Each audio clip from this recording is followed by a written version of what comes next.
Hello, and welcome. I'm your night librarian. So glad you're here tonight. I hope you don't mind. I've put on some relaxing music for you. It should begin shortly, softly in the background. Let's take a moment to slow down together. There's nothing you need to do, and nowhere you need to be. Let's light up the candle.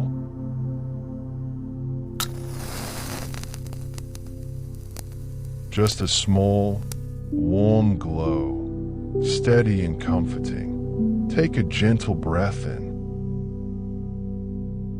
and let it go.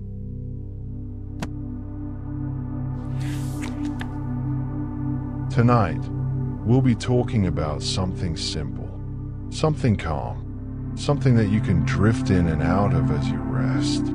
You don't need to stay awake. Just listen, relax, and allow yourself to fall asleep whenever you're ready. This library grows with its travelers. If these stories help you rest, subscribing helps us grow and guides other sleepless souls here. A like or a quiet comment is always appreciated. But for now, all you need to do is relax. The library is quiet. The candle is lit. Settle in. Get comfortable. And allow your eyes to grow heavy.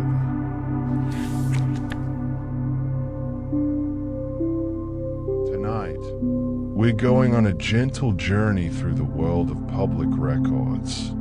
There's nothing to worry about, nothing to memorize.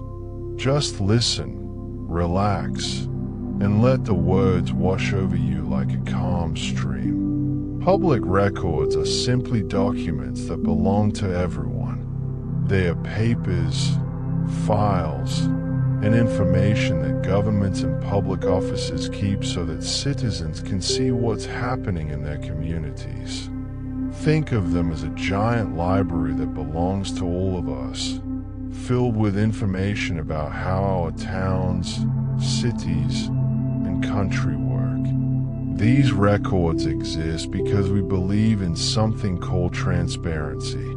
That's just a fancy word meaning that people should be able to see what their government is doing. It's like when you're playing a game with friends, and everyone agrees to play fair and keep the rules out in the open where anyone can see them. Public records include many different things. Birth certificates that show when someone was born, marriage licenses that record when two people got married, property records that show who owns which houses and buildings, court documents that explain what happened in legal cases, meeting minutes that describe what was discussed when town councils gathered together. Every day, thousands of these records are created, organized, and stored carefully away. Some are kept in filing cabinets in government buildings. Others are stored on computers. Many old records rest quietly in climate-controlled rooms, preserved so that future generations can look back and understand what happened in our time. The beautiful thing about public records is their permanence. They are meant to last. While individual memories fade and stories change with each telling, these records stay the same, providing a steady, reliable account of events and decisions. People use public records for many reasons. Historians use them to understand the past. Journalists use them to investigate stories.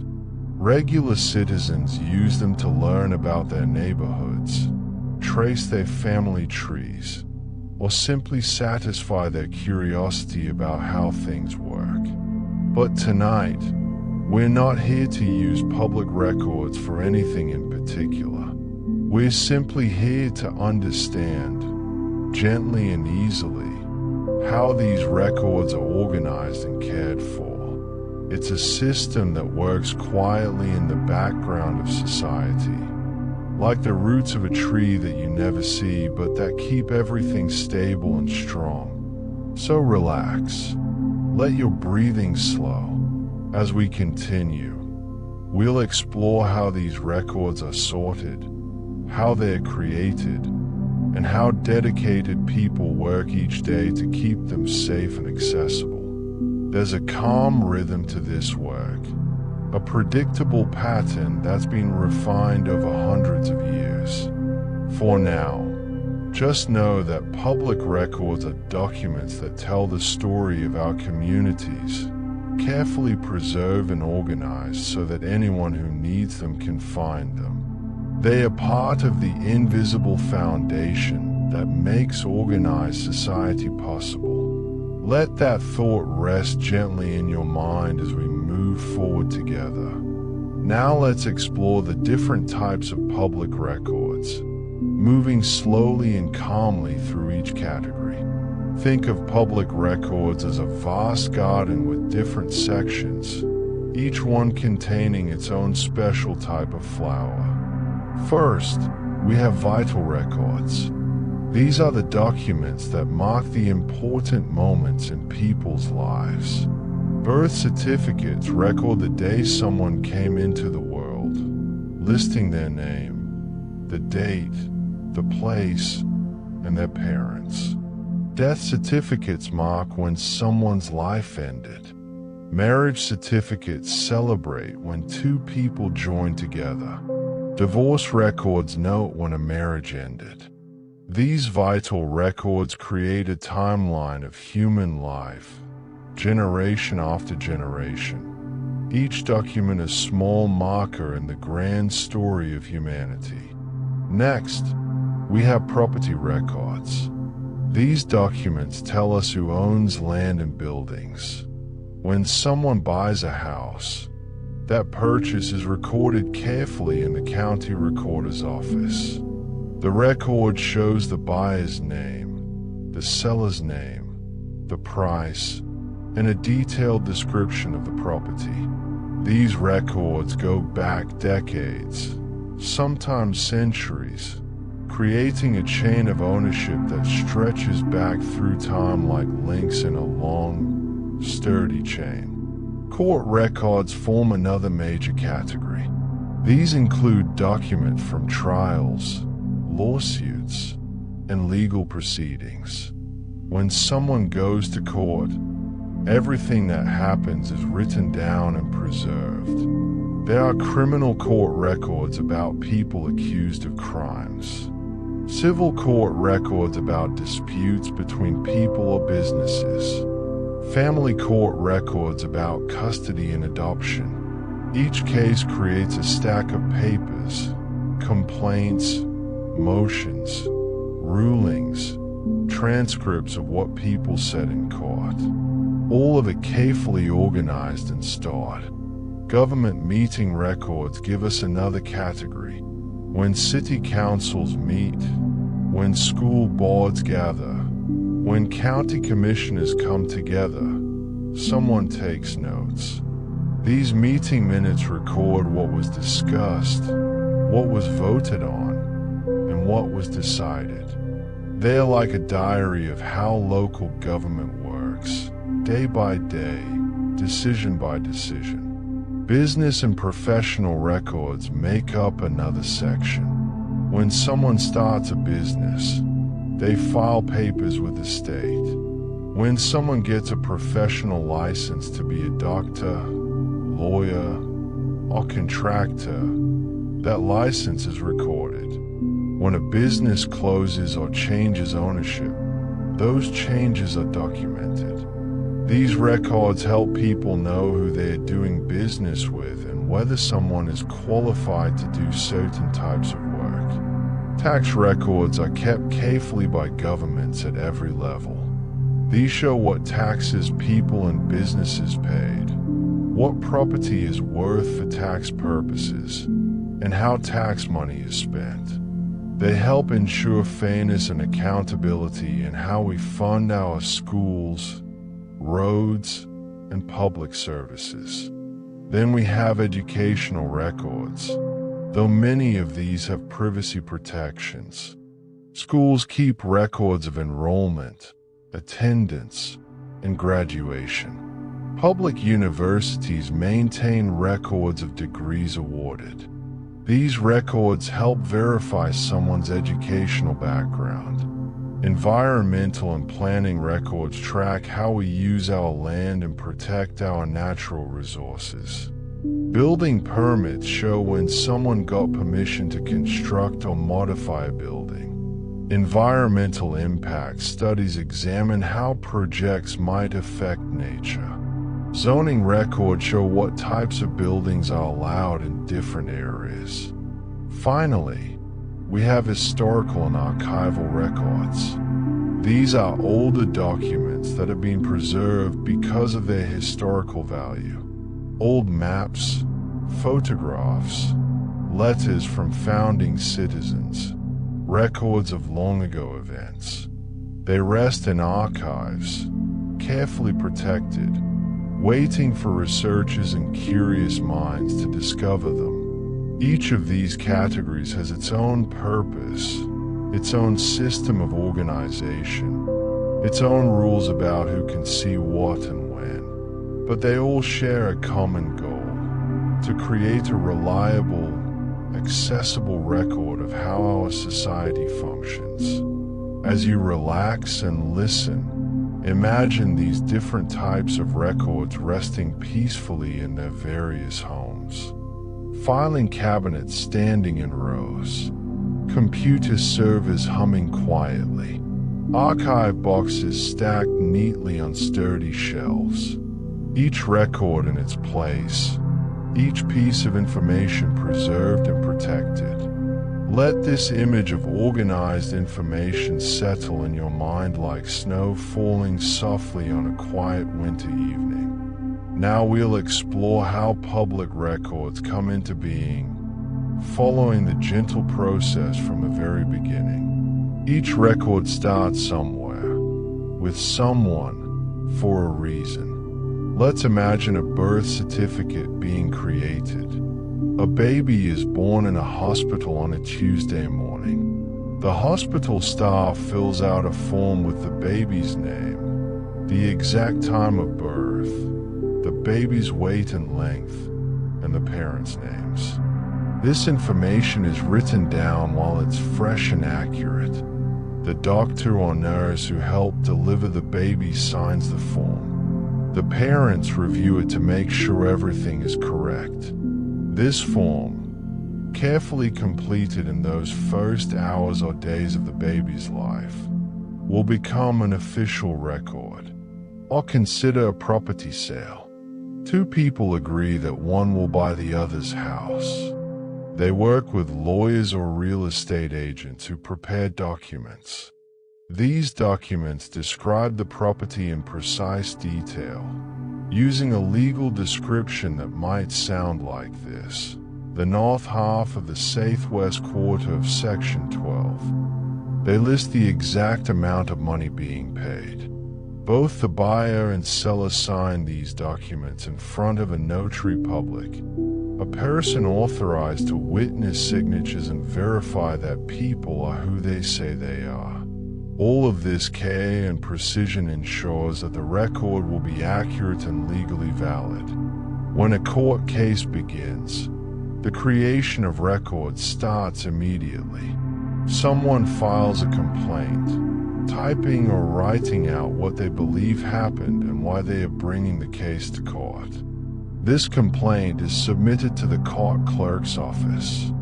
A clerk stamps it with the date and time it was received, assigns it a case number, and creates a new file folder or computer entry. From that moment on, everything related to the case gets added to that file. Every motion, every response, every judge's order, every transcript of testimony. The record grows organically, document by document. As the case moves forward, government meeting records are created in real time. Imagine a city council meeting on a Monday evening. Citizens sit in folding chairs. Council members sit at a long table at the front of the room. A person designated as the secretary or clerk sits nearby with a laptop or notepad.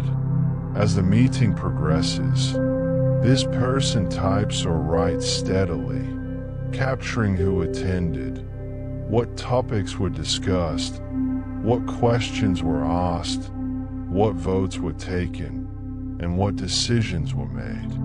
Sometimes meetings are also recorded with audio or video equipment, creating a backup record that can be consulted if there are questions about what was said. Business licenses and permits start with applications. Someone who wants to open a restaurant fills out forms listing their name, business name, location, and type of business. They submit this application to the appropriate government office, along with any required fees. An official reviews the application, checks that everything is complete and correct, and either approves or denies it. The application itself becomes a record. If approved, a license is issued, and that license is also a record. Building permits follow a similar process. A homeowner wants to add a room to their house. They or their contractor prepare detailed plans showing exactly what they want to build. These plans are submitted to the building department. An inspector reviews them to make sure they follow building codes and safety rules. If approved, a permit is issued. The plans, the application, and the permit all become part of the permanent record. Later, when the work is done, an inspector visits the site and creates an inspection report, which also joins the record. Each type of record has its own creation story, its own particular process, but certain elements appear again and again. Someone provides information. That information is recorded on a form or document. Someone with authority reviews it, verifies it, or proves it. Signatures and dates confirm authenticity.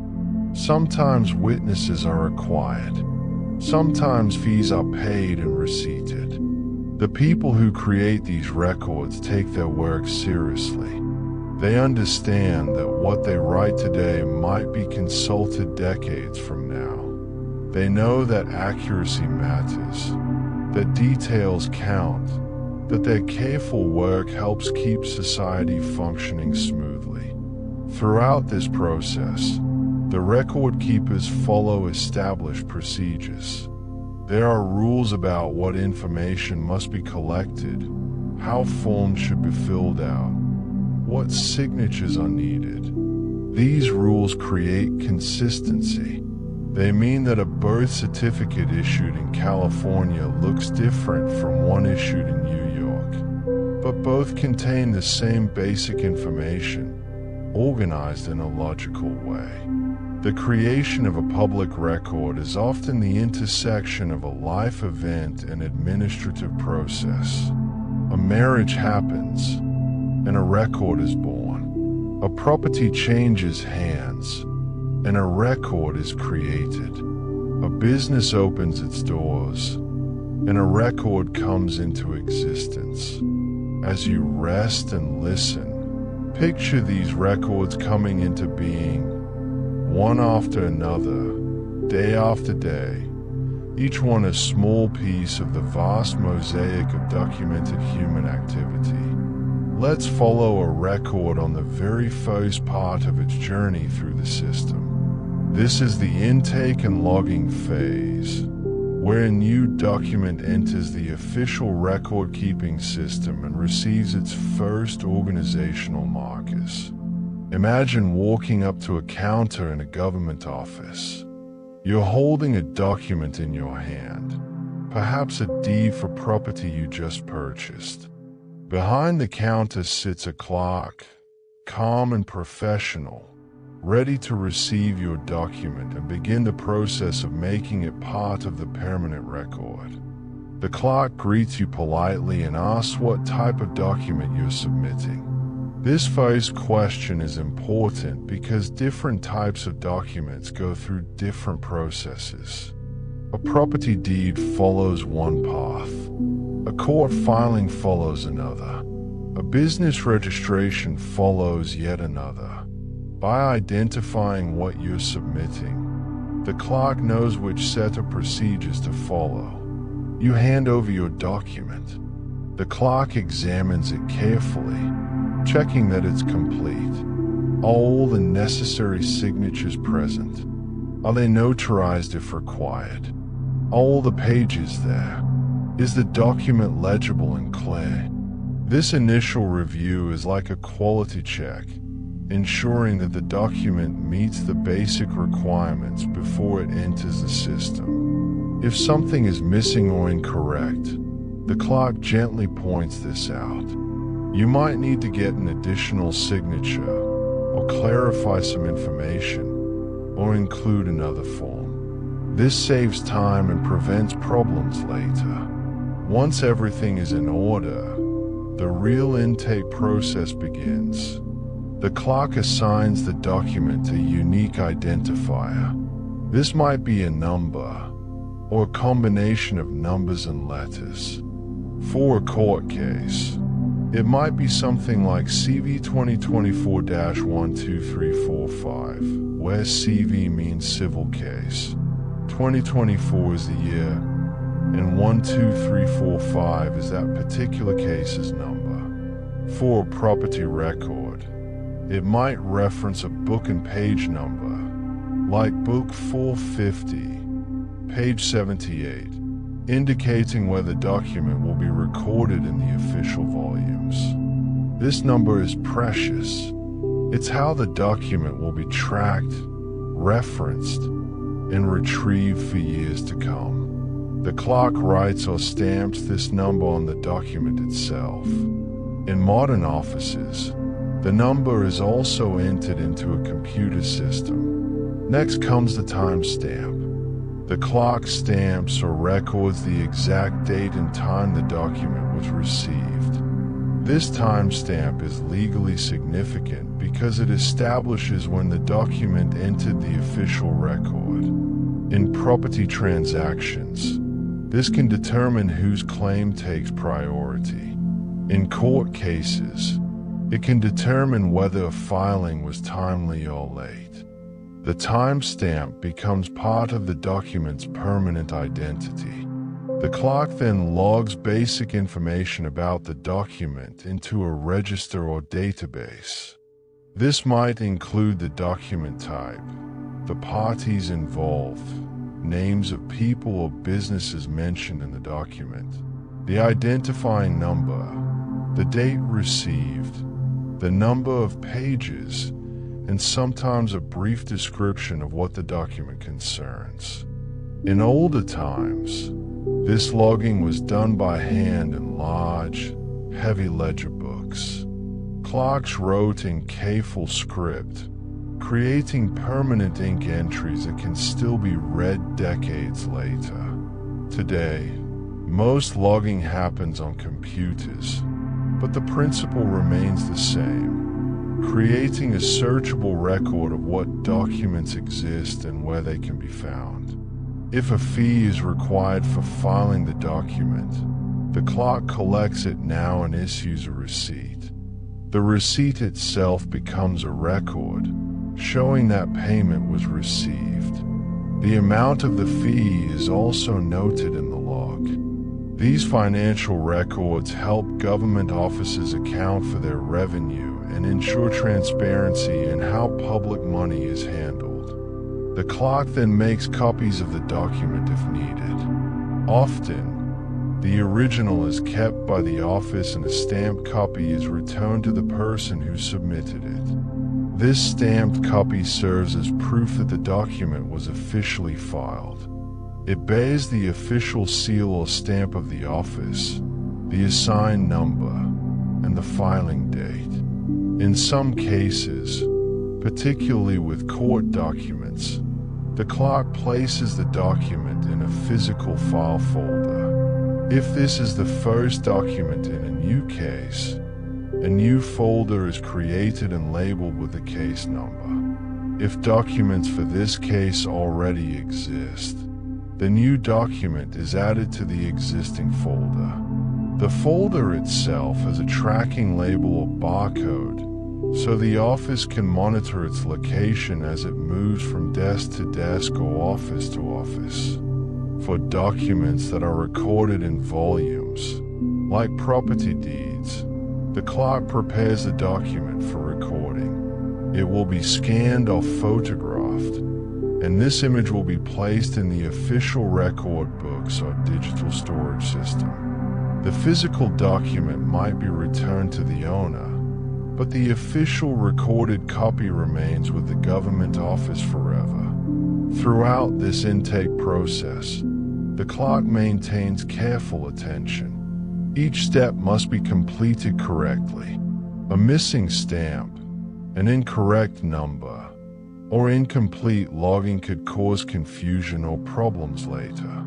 The clerk understands that they are creating the foundation for how this document will be managed, possibly for centuries to come. In busy offices, this intake process happens hundreds of times a day. Documents flow in steadily. Clerks work rhythmically, receiving, checking, numbering, stamping, logging, filing. It's repetitive work, but it requires focus and accuracy.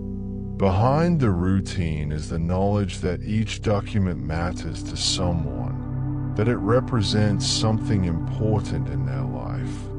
As you relax and drift, imagine this gentle, steady process continuing. Documents arriving, clerks receiving them with care, numbers being assigned, stamps coming down with soft, decisive thumps, information being logged in neat rows, each record beginning its long, organized journey through the system, everything in its place, everything accounted for, a system working quietly, reliably, endlessly. Now that a record has been received and logged, it needs to be classified. Classification means deciding what category the record belongs to and organizing it accordingly. Think of it like sorting your toys into different boxes, books onto different shelves, or clothes into different drawers. Everything has its proper place. The people who manage public records use classification systems that have been developed and refined over many years. These systems are like maps that show where each type of record should go. They create order out of what would otherwise be chaos, turning thousands of different documents into an organized, navigable collection. One of the simplest classification methods is alphabetical organization. Just like words in a dictionary, records can be arranged by the letters of the alphabet. Property records might be filed alphabetically by the owner's last name. Business licenses might be organized alphabetically by business name. This system is easy to understand and easy to use. If you're looking for the record of someone named Anderson, you go to the A section. Simple, logical, peaceful. Another common system is numerical classification. Records are assigned numbers and filed in numerical order. Court cases receive case numbers and are organized from lowest to highest. Building permits get permit numbers that increase over time. Marriage licenses are numbered sequentially. Working with numbers creates a natural chronological order because newer records typically receive higher numbers than older ones. Following a number sequence is like counting, one number leading naturally to the next. Geographic classification organizes records by location. Property records are almost always organized this way because they are tied to specific pieces of land. A county might be divided into townships, and each township divided into sections, and each section divided into smaller parcels. Records are filed according to this geographic hierarchy. Looking for a property record means knowing where the property is located and following the geographic path to find it. It's like using a map where you zoom in from state to county to township to section to individual parcel. Subject classification groups records by topic or function. Government records might be classified by department. Police records in one category. Public Works records in another, Health Department records in a third. Within each department, records might be further divided by subject. Police records might separate traffic incidents from crime reports from accident investigations. Each subject gets its own designated space in the filing system. Chronological classification organizes records by date. Meeting minutes are often filed this way, with the oldest meetings at the beginning and the newest at the end. Budget records might be organized by fiscal year. Chronological filing creates a timeline, a steady march forward through time that's easy to follow and understand. January flows into February, flows into March, year after year. Each record in its temporal place. Many offices use hybrid systems that combine multiple classification methods. Property records might be organized first by geographic location, then chronologically by date of recording within each geographic section. Court records might be classified first by type of case, then numerically by case number within each type. These layered systems create greater precision and make it easier to find specific records among thousands or even millions of documents. Classification also involves deciding how long records should be kept. This is called retention scheduling. Some records are permanent and must be kept forever. Birth certificates, death certificates, property deeds, and court judgments fall into this category. They are classified not just by type and organization method, but also marked as permanent records that will never be destroyed. Other records are temporary and can be destroyed after a certain period. A building department might keep permit applications for 7 years and then shred them. Tax records might be retained for 10 years. Meeting minutes might be kept permanently, but supporting materials like staff memos might be discarded after a few years. Each record type has a classification that includes its retention period, telling future record keepers how long to preserve it. The classification system also notes access restrictions. Most public records are open to anyone, but some have privacy protections. Adoption records might be sealed, accessible only to the people directly involved or by court order. Juvenile court records often have restricted access. Personnel files for government employees might be partially restricted. The classification includes these access rules, ensuring that private information stays private while public information remains accessible. Creating and maintaining these classification systems requires thought and planning. Committees of record keepers meet to discuss how records should be organized.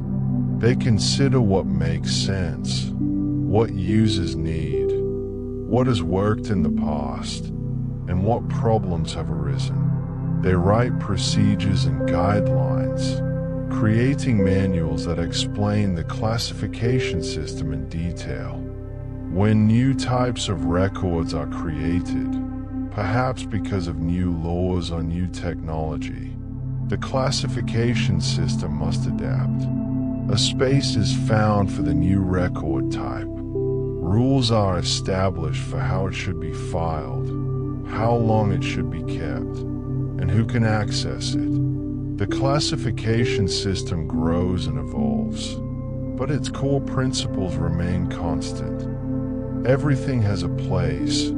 Everything follows a logical pattern. Everything can be found when needed. As you rest quietly, imagine these classification systems at work.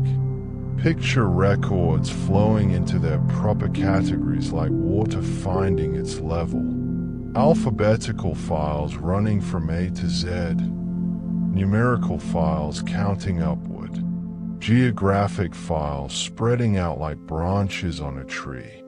Chronological files marching steadily forward through time. Everything sorted.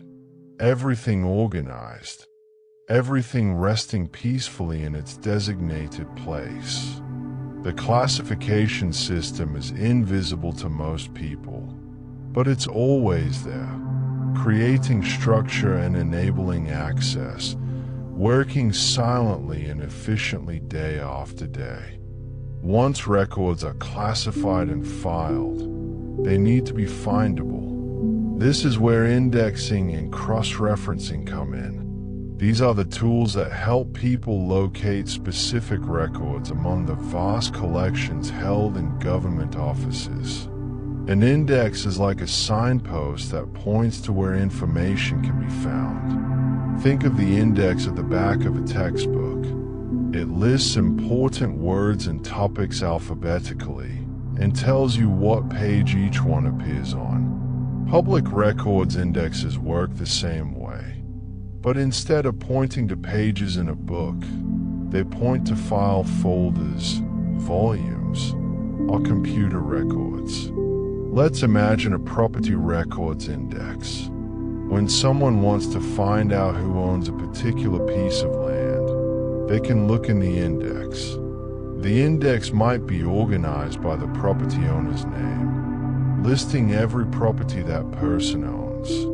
Or it might be organized by address, so you can look up a street address and find a corresponding ownership record.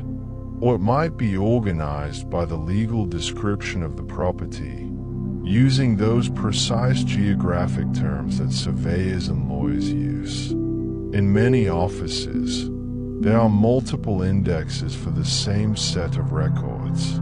This is cross-referencing. The same property record might appear in an owner name index, an address index, and a legal description index. Each index provides a different pathway to the same information. If you know the owner's name but not the address, you use one index.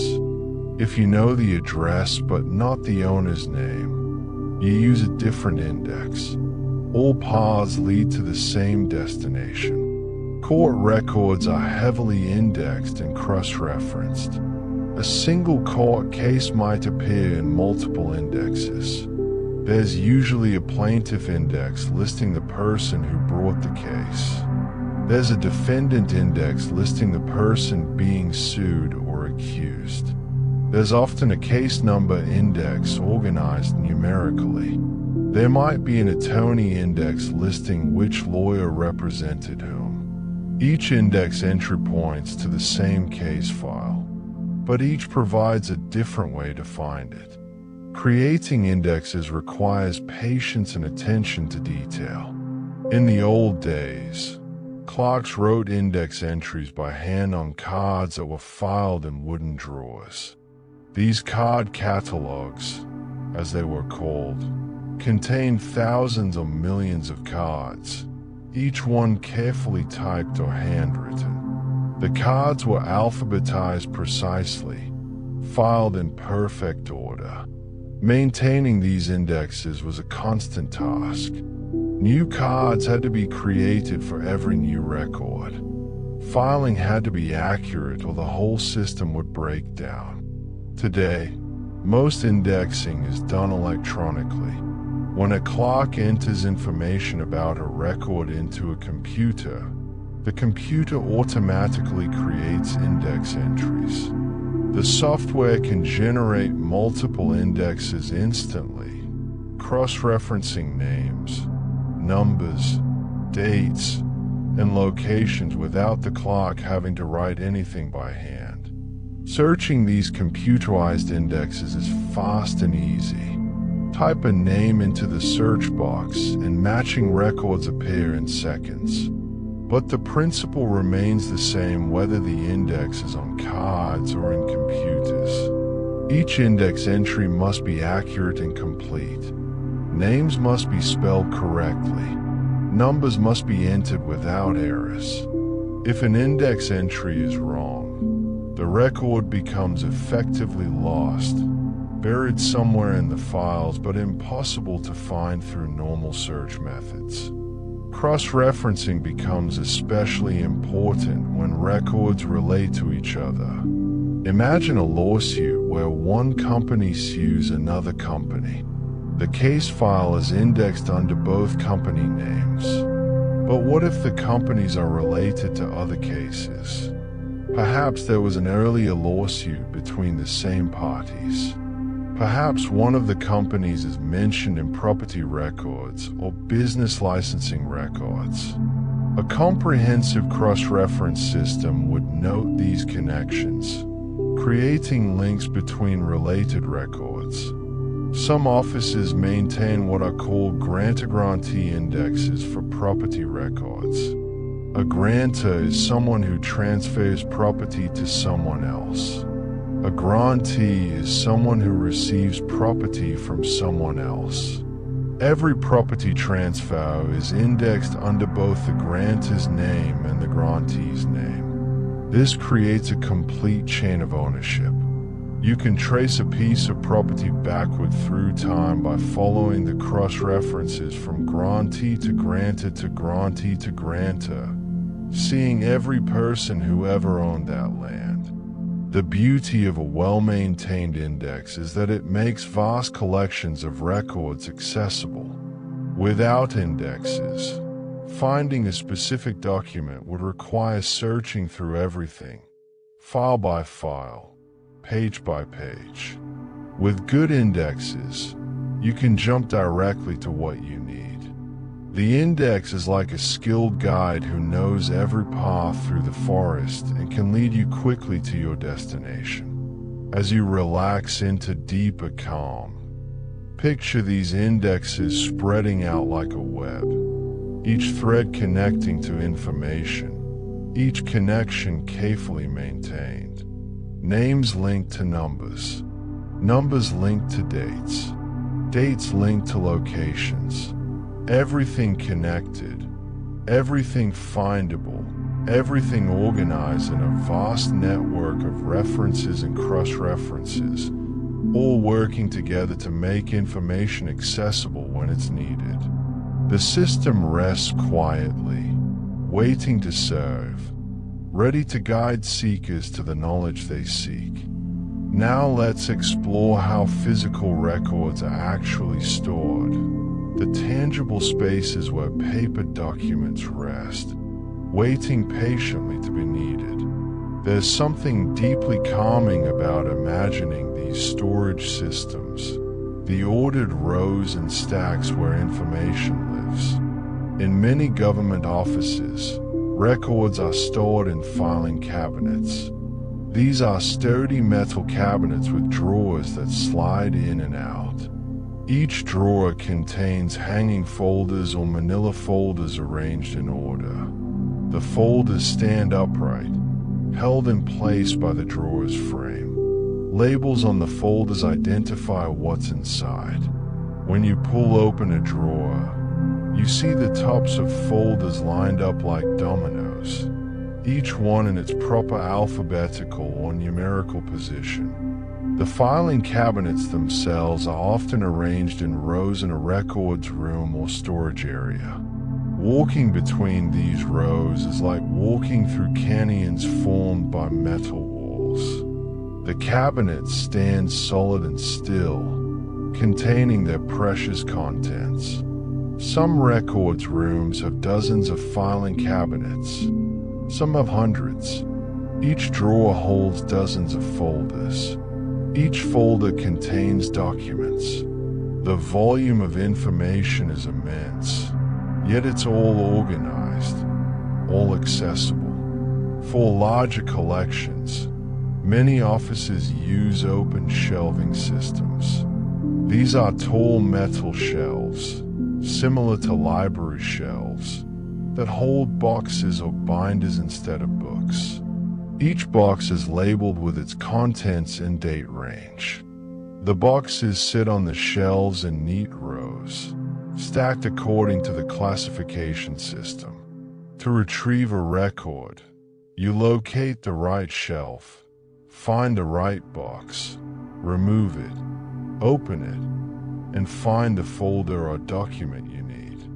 These storage shelves often fill entire rooms, sometimes entire buildings. Large counties or cities maintain warehouses dedicated to record storage. The shelves run in long aisles with just enough space between them for a person to walk. The aisles might be labeled with numbers or letters to help people navigate. Finding a specific box requires knowing its location code. Perhaps aisle 5, shelf 12, box 78. Following these coordinates leads you through the warehouse to the exact spot where the information rests. Some facilities use compacting shelving systems. These are special shelves mounted on tracks in the floor. The shelves are movable, pushed together when not in use to save space. When someone needs access to a particular shelf, they turn a wheel or press a button, and the shelves slowly glide apart, creating an aisle exactly where it's needed. After the record is retrieved, the shelf can be pushed back together. It's like an accordion, expanding and contracting, using space efficiently while keeping everything organized. Climate control is important for preserving physical records. Paper deteriorates over time, especially if exposed to heat, humidity, or light. Proper storage facilities maintain steady temperatures, usually cool and dry. The temperature might be kept around 65 degrees Fahrenheit. Humidity is controlled to prevent mold and decay. The lights are kept dim when the area isn't in use, protecting documents from light damage. For the most valuable or oldest records, special archival storage is used. Documents are placed in acid-free folders and boxes. These materials don't contain chemicals that would damage paper over time. The boxes are stored in climate-controlled vaults or archive rooms where temperature and humidity are precisely regulated. Some archives keep records in rooms where the temperature never varies by more than a degree or two, where the humidity stays constant year-round. In these perfect conditions, documents can last for centuries. Oversized documents require special storage. Large maps, blueprints, and architectural drawings don't fit in regular folders or boxes. They are stored flat in wide, shallow drawers called map cases.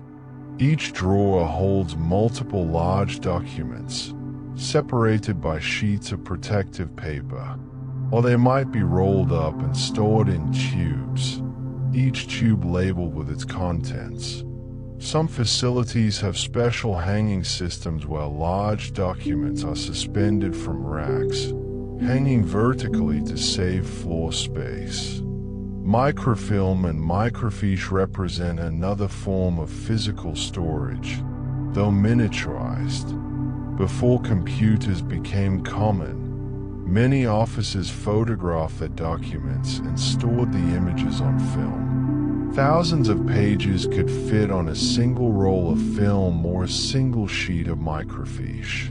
These compact formats saved enormous amounts of space. The film reels sit in small boxes on shelves, each box containing hundreds or thousands of document images. To read them, you use a special machine that projects the tiny images onto a screen, enlarging them to readable size. Security is important in these storage areas. Many record storage rooms have limited access. Doors are locked. Only authorized staff members have keys or access codes. Some facilities have sign-in logs where anyone entering must record their name and purpose. Fire suppression systems protect against the nightmare of burning documents. Sprinkler systems or special gas-based fire suppression equipment stands ready to activate if fire is detected. Despite all this organization and protection, there's something peaceful about physical record storage. These quiet rooms, filled with paper and information, exist in a kind of suspended time. The documents rest on their shelves, patient and still. They've been stored with care. They are organized logically. They are protected from harm. They simply exist, waiting for someone to need them. As your breathing deepens and slows, imagine these storage spaces. Dim, cool rooms. Rows of shelves stretching into gentle shadows. Boxes and folders resting undisturbed. Everything in its place. Everything preserved. Everything part of a system that values order, accessibility, and permanence. The records sleep peacefully on their shelves, and you can sleep peacefully too, knowing that somewhere, systems like this are working exactly as they should. Now let's move from the physical world into the digital realm, where records exist not as paper but as electronic files, stored invisibly in computers and servers. It's a different kind of storage, but it follows many of the same principles of organization and care. Digital records live on hard drives and servers. A server is essentially a powerful computer dedicated to storing and managing information, instead of filing cabinets lined up in rows. Imagine servers humming quietly in climate-controlled rooms, their lights blinking softly in patterns like distant stars. These machines hold thousands of millions of digital files, each one a record waiting to be accessed. When a document is scanned or created electronically, it becomes a file. This file has a name, just like a paper folder has a label. The file is saved to a specific location in the computer storage system, organized into folders and subfolders, creating a hierarchy similar to how physical records are organized in cabinets and drawers.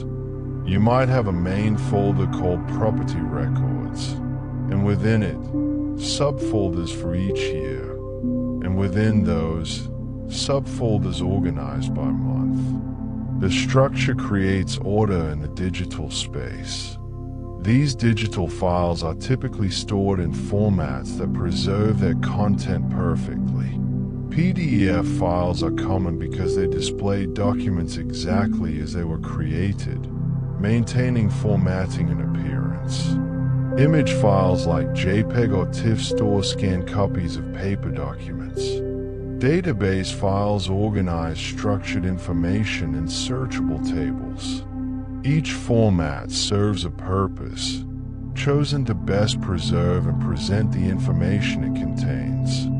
One beautiful advantage of digital storage is redundancy. Unlike a paper document that exists in only one place, digital files can be copied and stored in multiple locations.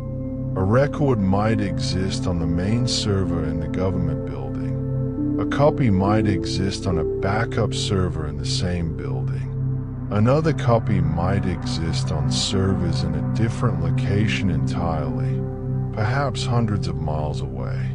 If something happens to one copy, the others remain safe. This redundancy creates layers of protection, like having multiple safety nets beneath a tightrope walker.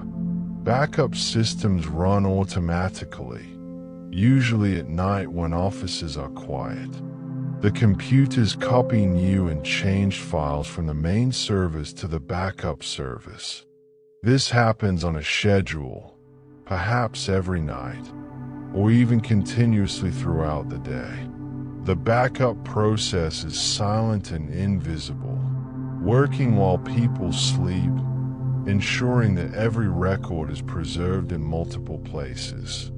Cloud storage has become increasingly common. The cloud is simply a term for storing data on servers maintained by specialized companies and data centers around the world.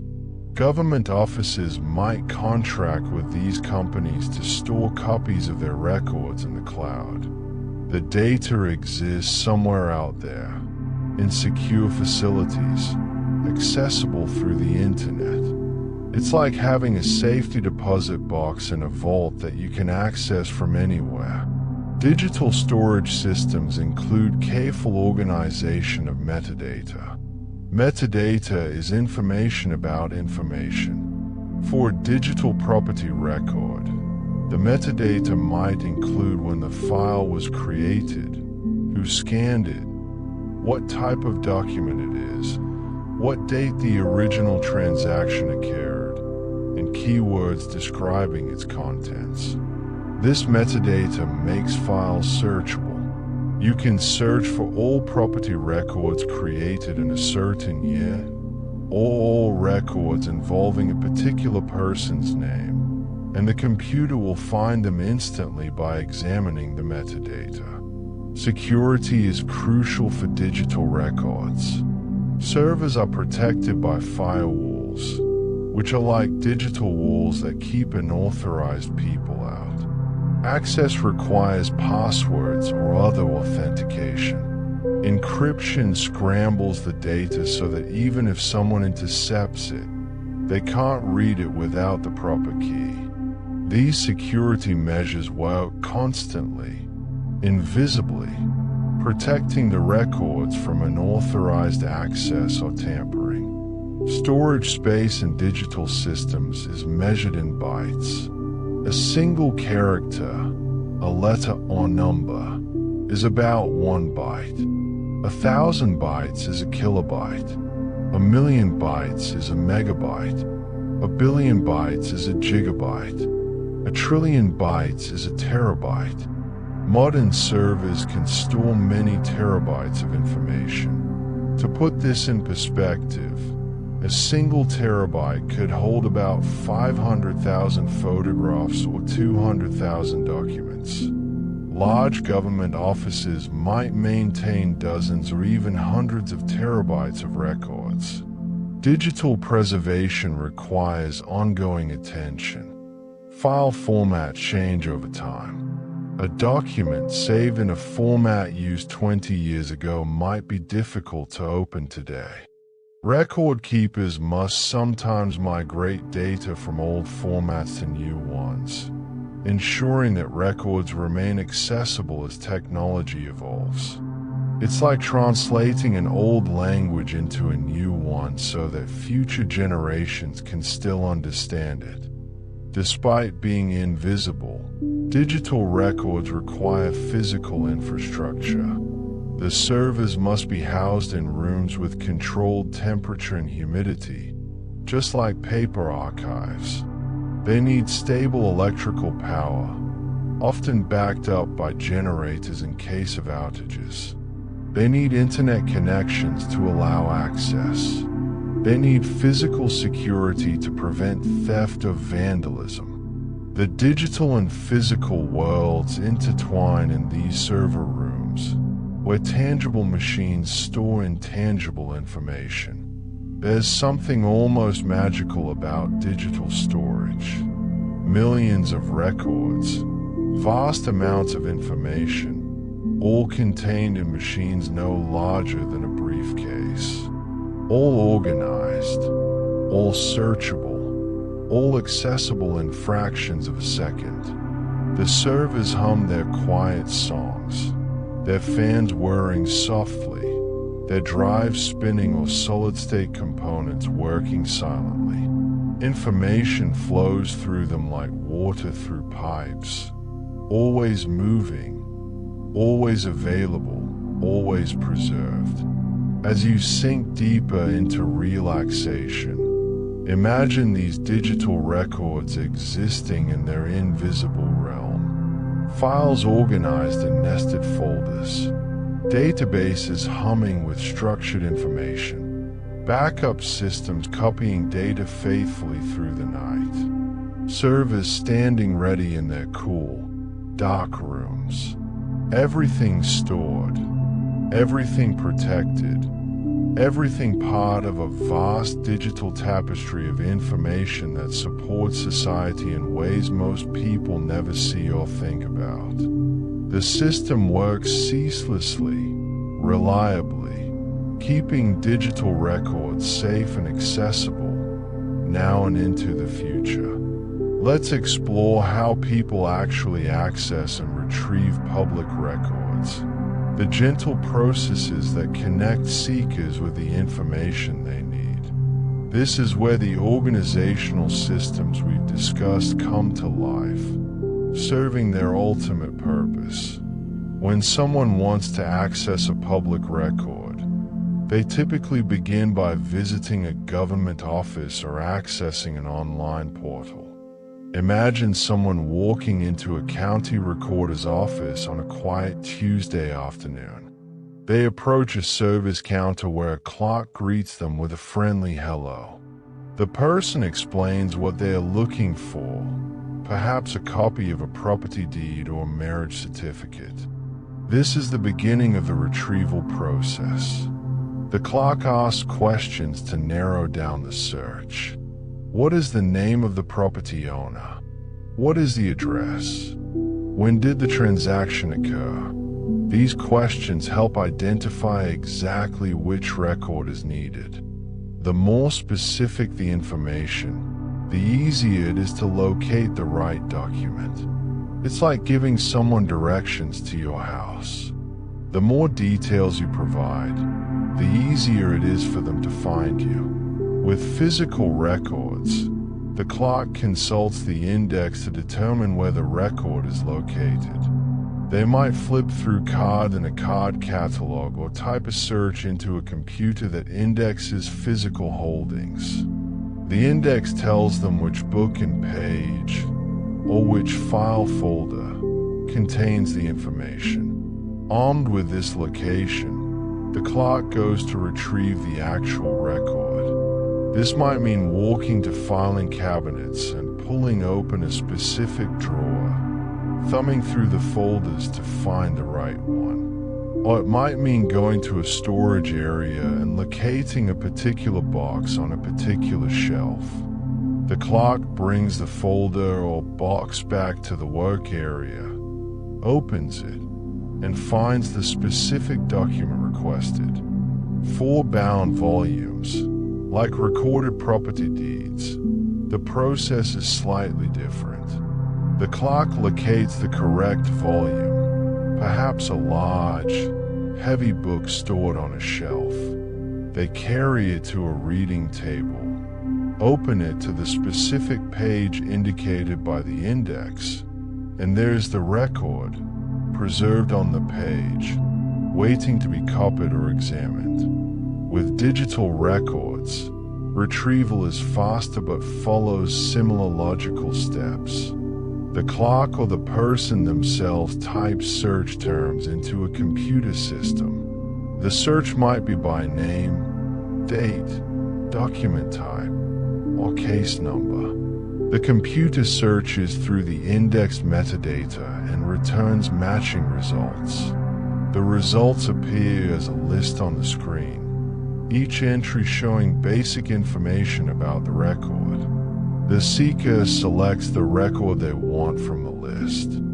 With a click, the document appears on screen, perhaps as a PDF that can be read, printed, or downloaded. The entire process from search to viewing might take only seconds.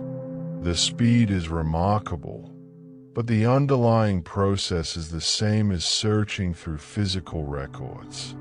The index is consulted, the location is identified, and the record is retrieved. Some offices have public access terminals where citizens can search for and view records themselves without needing to ask a clerk. These terminals are computers set up in the office, connected to the record database. People can sit at these terminals, conduct their own searches, view documents on screen, and print what they need. It's like a library catalog that lets you find and check out books without asking a librarian. Those staff are always nearby to help if needed.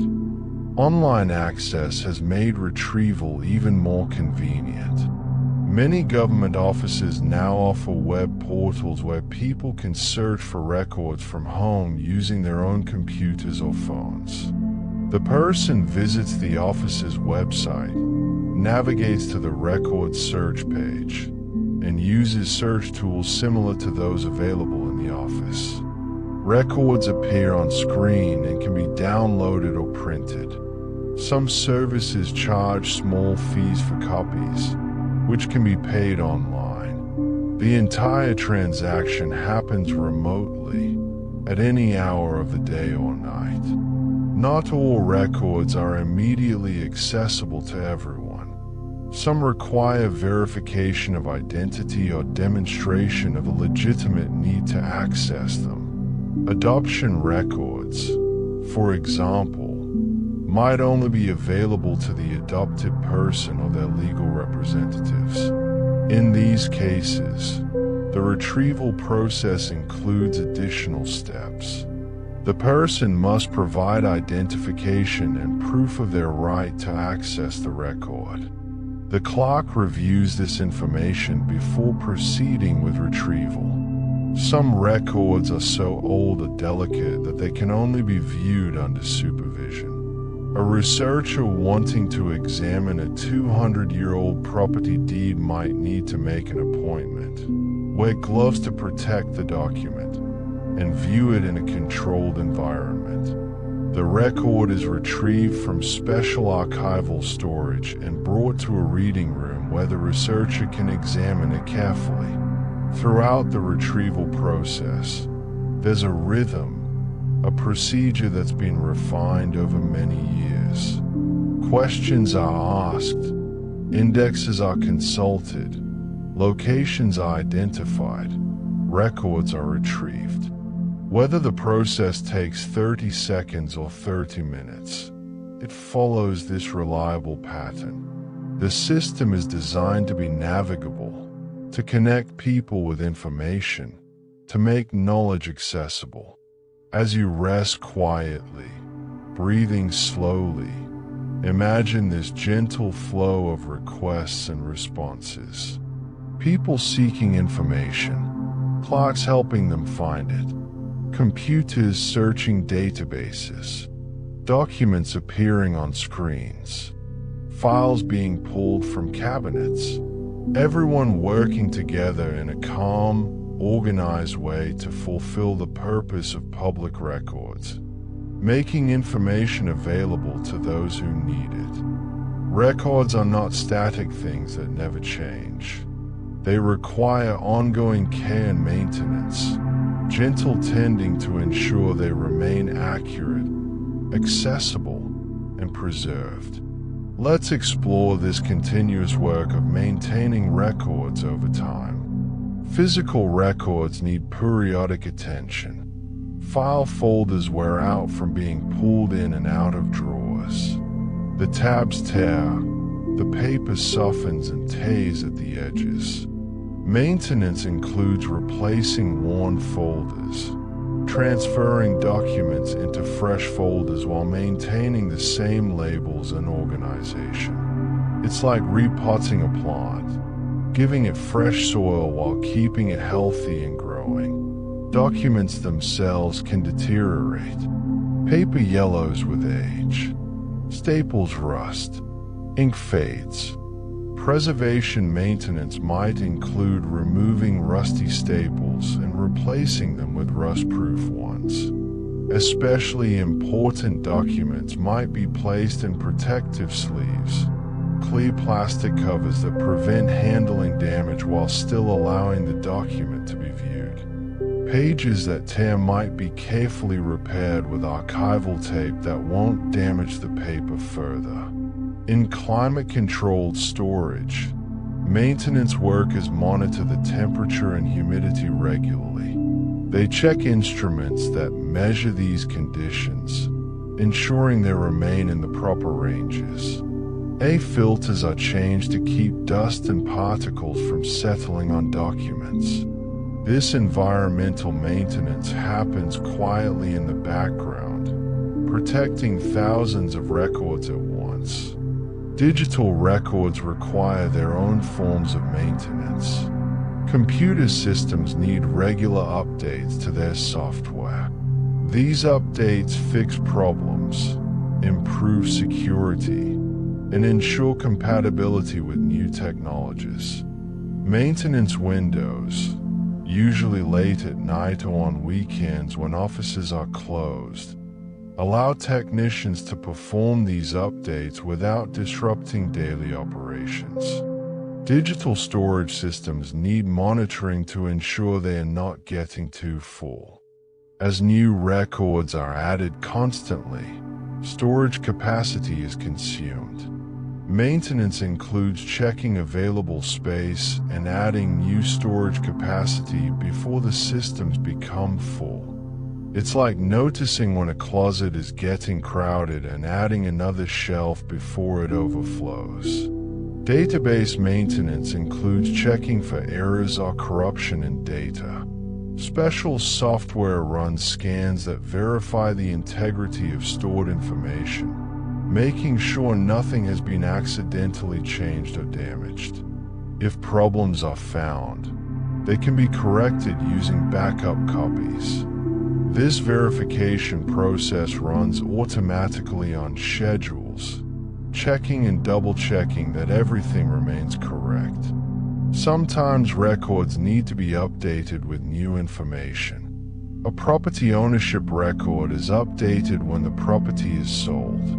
A business license is updated when a business changes its address. These updates don't erase the old information but add to it, creating a history of changes over time. The original record showing the first owner remains. An additional entry shows subsequent owners, creating a complete chain. Court records are updated as cases progress. New documents are added to case files as they are filed with the court. The index is updated to reflect new information. If a case that was listed as pending is resolved, its status is updated to show the final judgment. These updates keep records current and accurate. Part of maintenance is weeding out temporary records when their retention period expires. Remember that not all records are permanent. Some have scheduled destruction dates. Maintenance staff review records that have reached these dates, verify that they can be legally destroyed, and then dispose of them properly. Paper records are usually shredded to protect any private information they might contain. Digital records are deleted in ways that make them unrecoverable. This weeding process makes room for new records and keeps storage systems from being overwhelmed with material that no longer needs to be kept. Migration is another form of maintenance.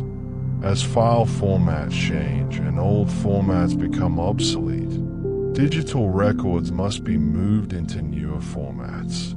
A document originally saved in a word processing format from 1995 might be converted to a modern PDF to ensure it remains accessible.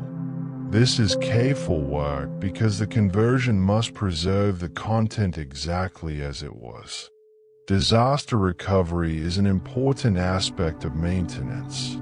Backup systems are tested regularly to ensure they actually work.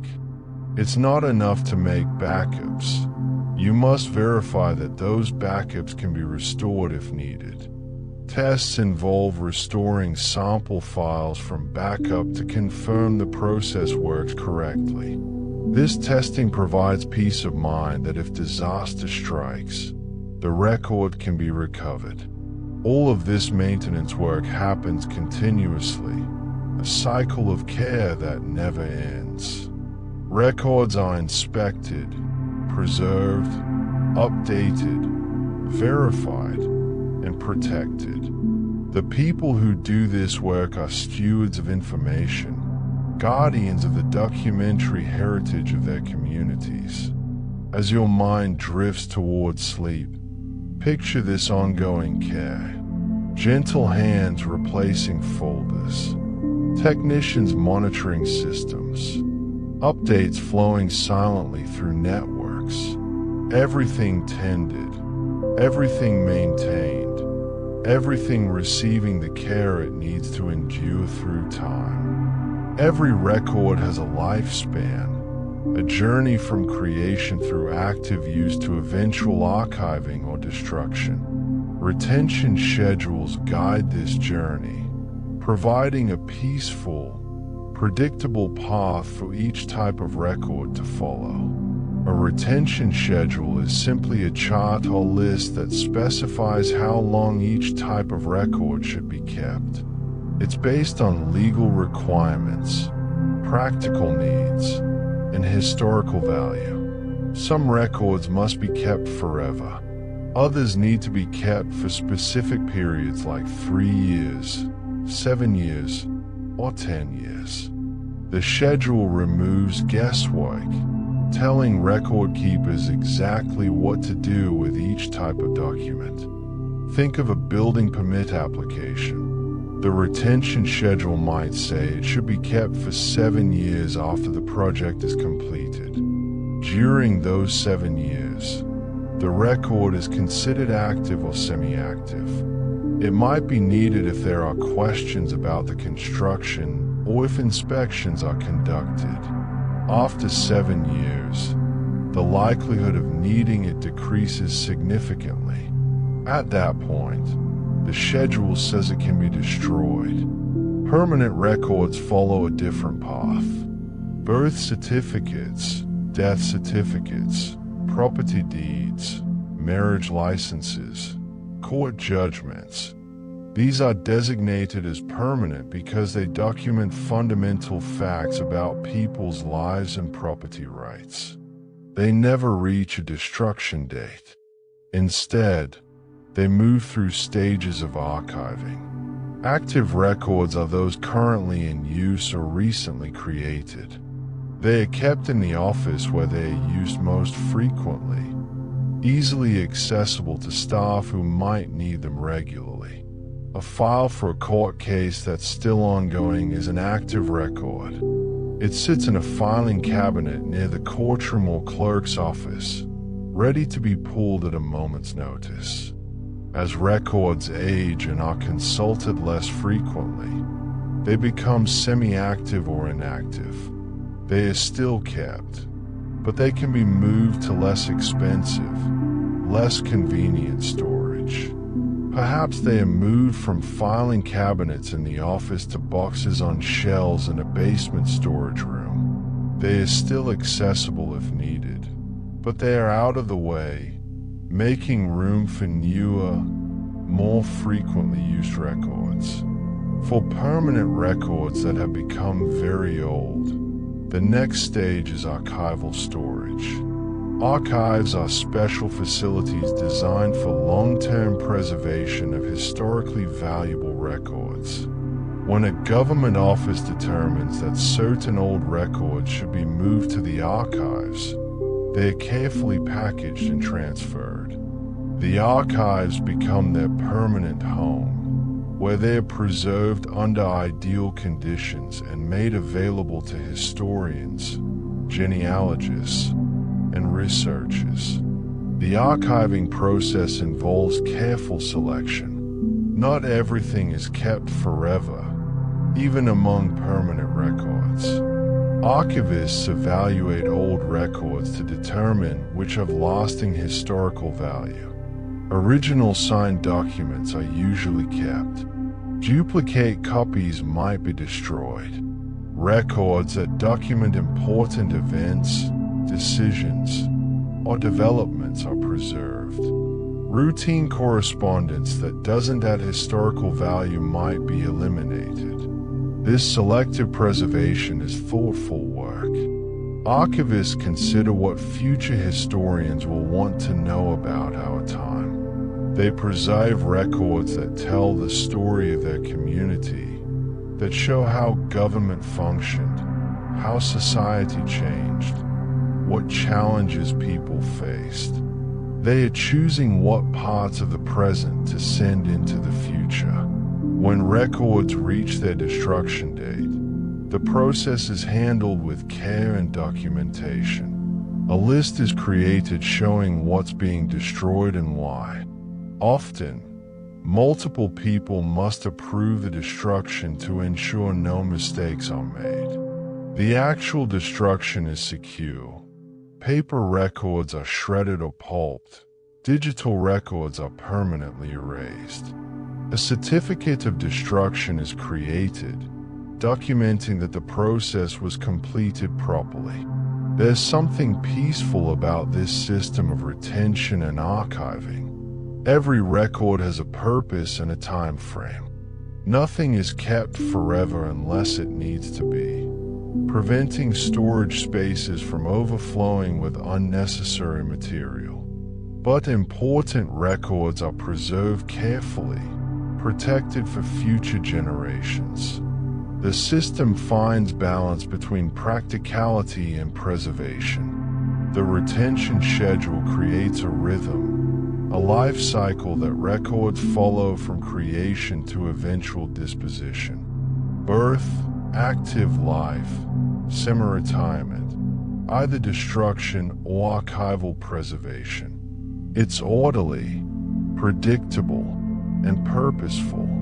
Records flow through the system like water through a carefully designed channel, each one following its designated path. As you rest, you're breathing slow and even. Imagine these schedules working quietly in the background. Records aging gracefully, some being carefully destroyed when their time comes, others being preserved for eternity, moving into archives where they'll rest for centuries. Everything according to plan, everything in its proper time, everything part of a cycle that honors both the need for current space and the importance of historical memory. Let's spend a few peaceful moments imagining the daily rhythms of a record office, the gentle routines that keep the system functioning smoothly day after day. The day begins quietly. Staff members arrive, perhaps with coffee in hand, greeting each other with soft good mornings. Computers are turned on and hum to life. Lights flicker on in storage areas. The office awakens slowly, preparing for the day's work. First, yesterday's work is reviewed. Were there any documents left to be processed? Any files that need to be returned to storage? Any pending requests that need attention? The staff checks their lists and notes, orienting themselves to the tasks ahead. It's like a gentle warm-up, easing into the day's rhythm. The morning might bring a delivery of new documents, perhaps a stack of court filings from yesterday's hearings, brought over by a courier, or a batch of applications submitted online overnight, printed out for processing. These documents are received, counted, and logged. The intake process we discussed earlier begins. Date stamps come down with satisfying thumps. Numbers are assigned. Information is entered into databases. The new records begin their journey through the system. Throughout the morning, people arrive seeking records. Some come to the counter with requests. The clerk greets them, helps them fill out request forms if needed, and begins the search process. Other people use self-service computers, quietly searching databases, the soft clicking of mouse and keyboard creating a gentle percussion in the background. Phones ring periodically. Someone calling to ask a question about how to obtain a record. Someone asking about office hours or fees. The staff answers patiently, providing information, directing people to the right resources.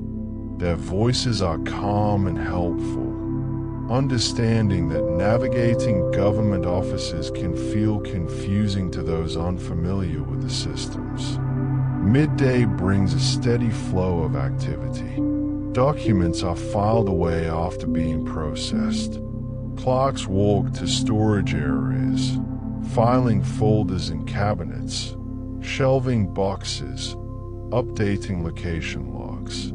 There's a meditative quality to this repetitive work.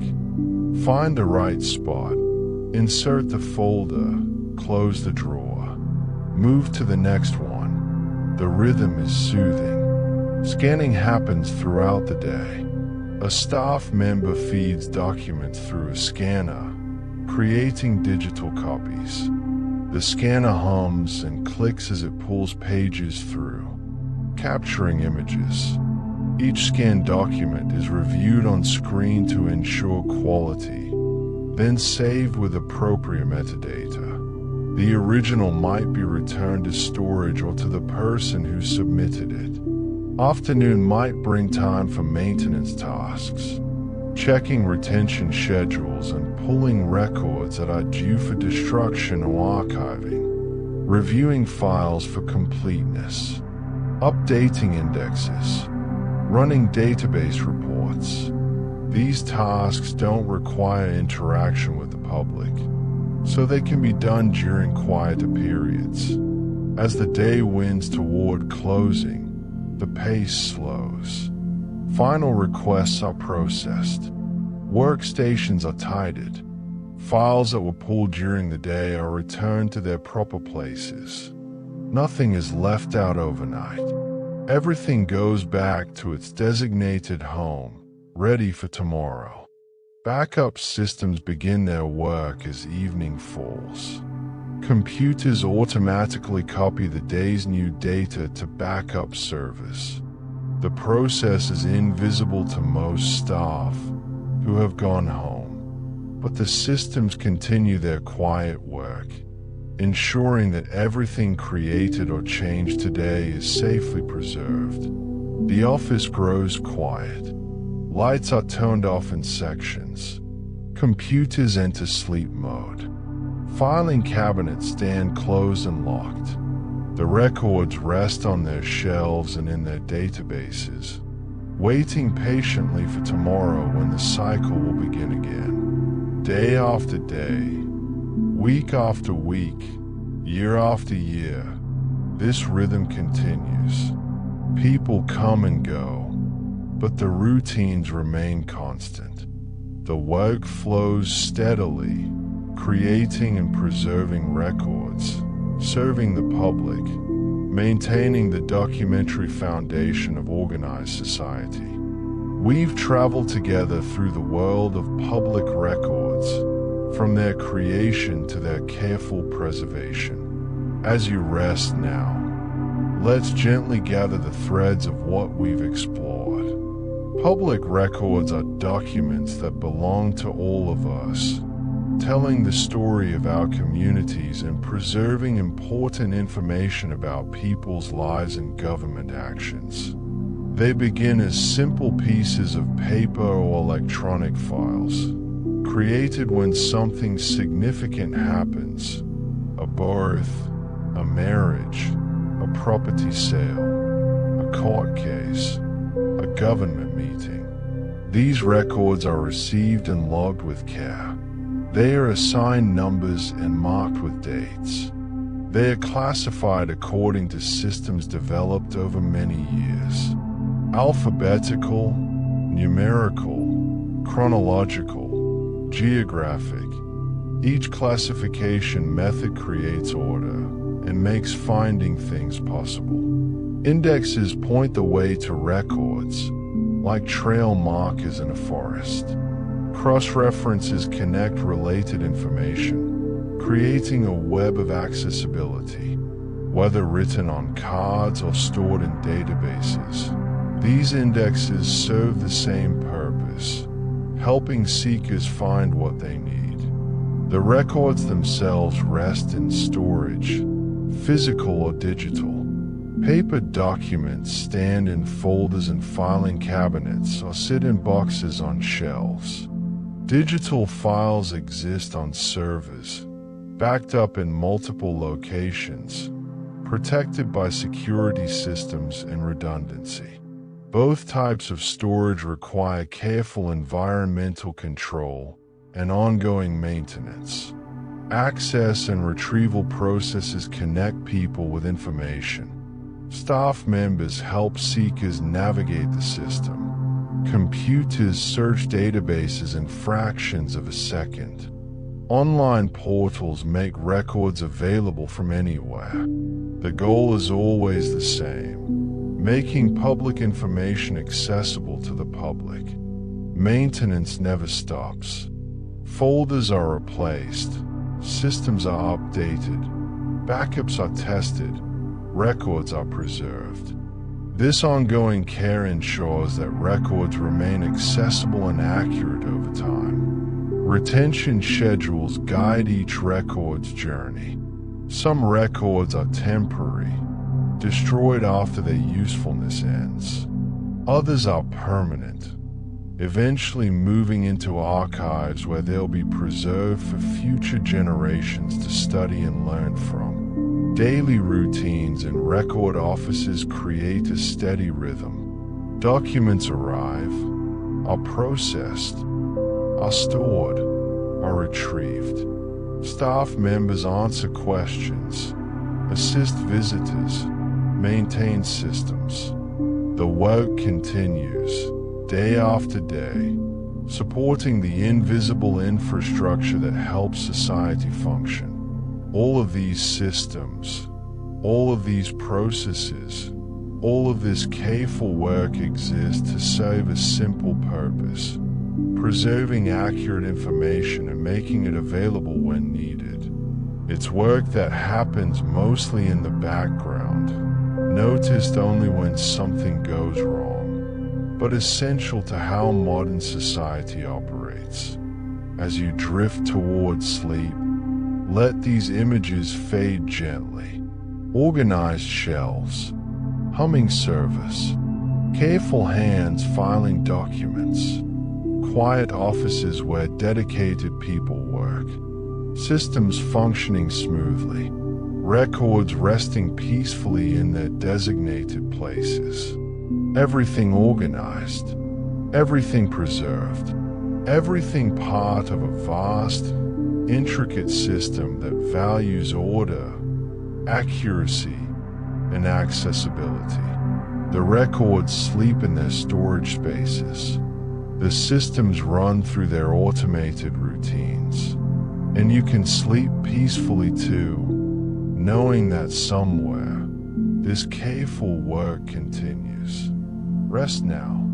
Let go. Sleep well.